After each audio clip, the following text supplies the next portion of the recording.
દેણામાં જે Dena buffer lake બનાવવાનું કામ છે લગભગ 25% કામ 25% સુધી અમે પહોંચ્યા છીએ.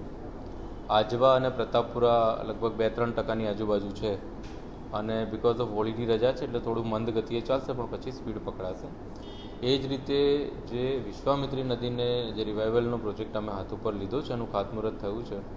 એટલે દરેક સેક્શનમાં બધા અમારા ઝૂ, અમારા વોલેન્ટિયર્સ, ફાયર, મજૂરો, કોન્ટ્રાક્ટરના માણસો એ બધાનું વિઝિટ ચાલે છે અત્યારે 2 દિવસ અને એ વિઝિટ થશે પછી હોળી પછી એમાં ગતિ પકડાશે.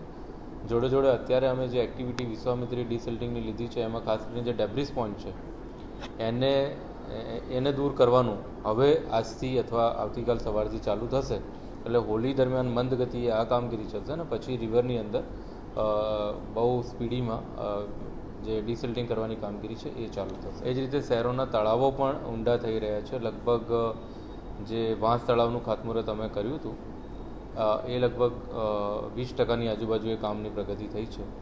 રેન વોટર હાર્વેસ્ટિંગના કામો જે ચાલુ છે એમાં બી લગભગ 500ની સામે 150 જેટલા જે વેલ બનાવવાના છે એ કામગીરી પૂર્ણ થઈ છે. વેલ બનાવવાની કામગીરી પૂર્ણ થઈ છે. એટલે દરેક કામગીરી અત્યારે ગતિમાં છે પણ હોળી પછી એમાં સ્પીડઅપ આવશે.